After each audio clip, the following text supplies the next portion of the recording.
बरखापुर गांव में राजू नाम का एक मेहनती किसान अपनी पत्नी सोनिया और 2 बच्चों के साथ रहता था। दिन रात खेतों में पसीना बहाने के बावजूद भी 2 वक्त की रोटी जुटाना मुश्किल हो गया था। महाजन का कर्ज बढ़ता जा रहा था और तंगदस्ती ने उनके आंगन में डेरा जमा लिया था।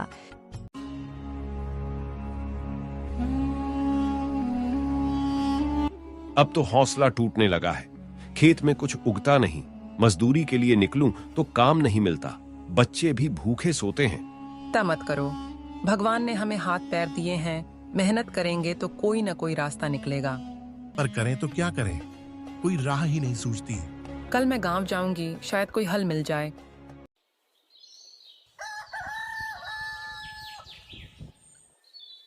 अगली सुबह सोनिया गांव के पुराने मंदिर गई। वहां एक योगी बाबा चुपचाप बैठे थे। उनके चेहरे पर अजीब सी शांति थी। सोनिया ने उनके पास जाकर अपनी परेशानियां बताईं। बाबा, हम बहुत गरीब हैं, दिन रात मेहनत करते हैं, लेकिन कुछ सुधरता नहीं। बच्चे दिन ब दिन भूख के कारण सूखते जा रहे हैं। बच्चों का रोना बिलखना देखकर कलेजा मुंह को आता है। अब आप ही कोई राह दिखाइए। बेटी, मेहनत का फल जरूर मिलता है, मगर जब मेहनत सही दिशा में हो तभी मिलता है। तुम अपने पति के साथ मिलकर काम करो, सफलता जरूर मिलेगी।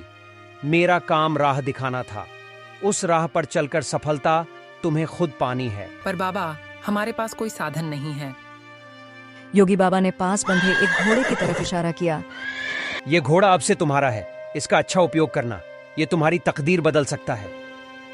सोनिया को कुछ समझ नहीं आया, लेकिन उसने घोड़े को ले लिया और धन्यवाद कहकर घर आ गई।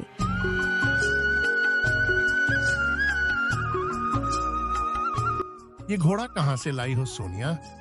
योगी बाबा ने दिया है, कह रहे थे ये हमारी तकदीर बदल सकता है। पर हम इसका करेंगे क्या? मेरी समझ में तो कुछ नहीं आ रहा। हम इससे लकड़ी का काम शुरू कर सकते हैं। जंगल से सूखी लकड़ियां लाएंगे और बाजार में बेचेंगे। राजू को सोनिया का विचार पसंद आया।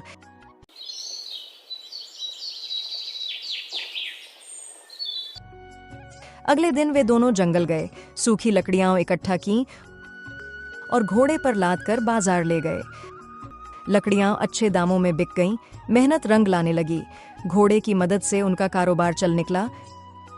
चूल्हा रोज जलने लगा, बच्चों का पेट भरने लगा और कर्ज भी धीरे धीरे कम होने लगा। लेकिन गांव का लालची महाजन, जिसका नाम रतन लाल था, यह सब देखकर जलने लगा। ये राजू दिन ब दिन कर्ज चुका रहा है, इस तरह तो मेरे फायदे खत्म हो जाएंगे। हमें कुछ ऐसा करना होगा कि इसका कारोबार बंद हो जाए। मालिक, वो राजू तो रोज घोड़े के जरिए लकड़ियां बाजार बेचने जाता है। उसकी कमाई का सहारा वही एक घोड़ा है। तो जब घोड़ा ही नहीं रहेगा तो कमाई भी बंद हो जाएगी ना। आज रात उसका घोड़ा चुरा लाओ तुम लोग।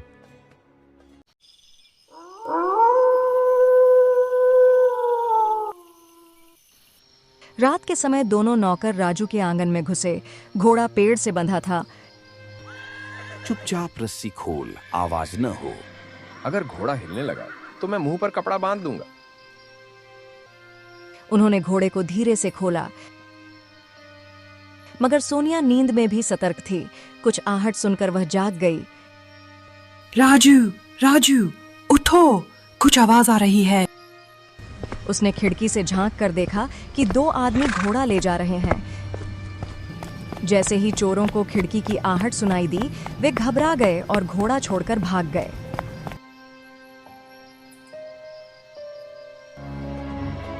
हमें यह बात सेठ जी को बतानी चाहिए, ताकि वे इन चोरों का कोई समाधान निकाल सकें।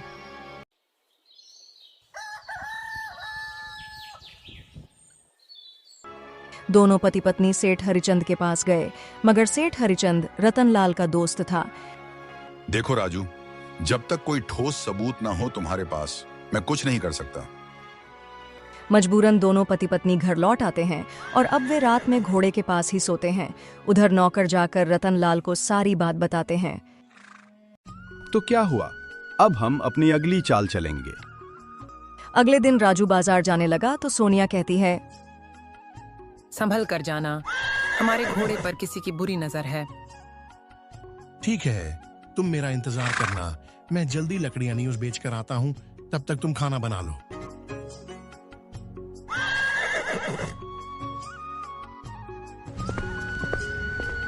बाजार पहुंचकर राजू आवाज लगाने लगा, सूखी लकड़ियां ले लो, अच्छी लकड़ियां ले लो, अच्छे दामों में सूखी लकड़ियां ले लो, अच्छी लकड़ियां ले लो। रतनलाल पास खड़ा सब देख रहा था। लकड़ियां ले लो, अच्छे दामों में सूखी लकड़ियां ले लो, अच्छी लकड़ियां ले लो। ये आदमी तो सीधा है, इसे धोखा देना आसान है। रतनलाल राजू के पास आया और कहने लगा,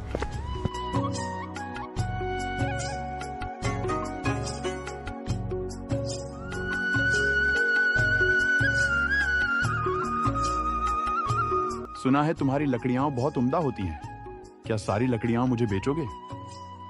जी हुजूर, क्यों नहीं, आप क्या दाम देंगे? तुम ही बताओ।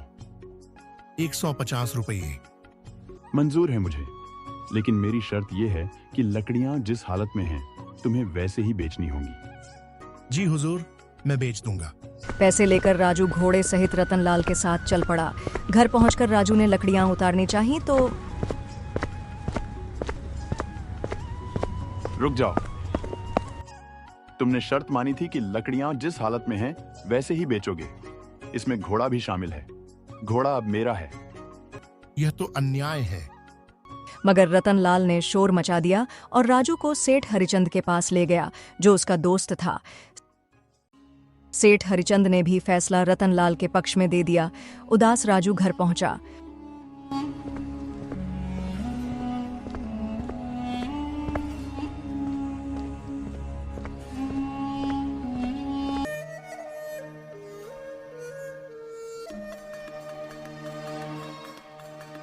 ये क्या हाल बना लिया है, इतने उदास क्यों लग रहे हो, सब ठीक है ना?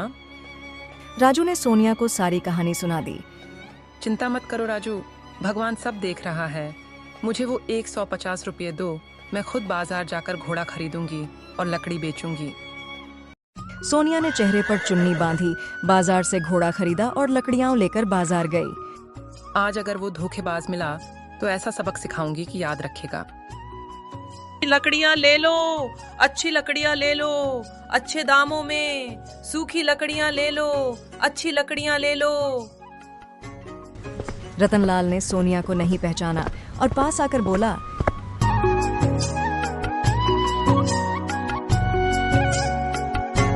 दाम क्या है इन लकड़ियों के? 150 रुपए। ठीक है, दे दो, मगर मेरी एक शर्त है, लकड़ियां तुम ऐसे ही दोगी जिस हालत में ये इस वक्त हैं।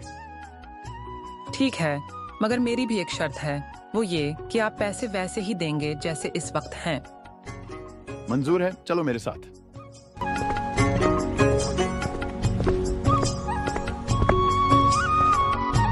घर पहुंचकर रतनलाल बोला, शर्त के मुताबिक घोड़ा भी मेरा है, इसे यहीं बांध दो।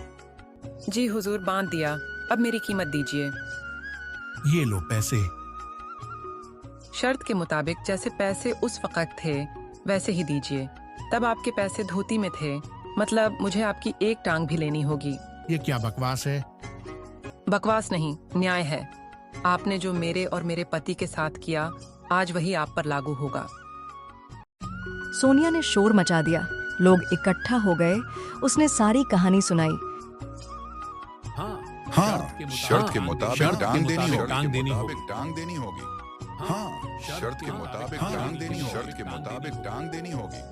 रतनलाल सहम गया और बोला, ठीक है, मैं इसे घोड़ा, लकड़ियां और 10,000 रुपए दे दूंगा, बस शोर मत मचाओ। लोगों के सामने मजबूर होकर उसे 50,000 रुपए और घोड़ा वापस देना पड़ा।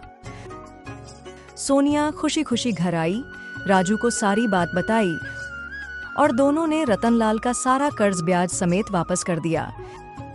यह कहानी हमें सिखाती है कि चालाकी का जवाब कमजोरी से नहीं, अक्ल से देना चाहिए। सच्चाई और हौसला हो तो बड़ी से बड़ी चाल भी नाकाम बनाई जा सकती है।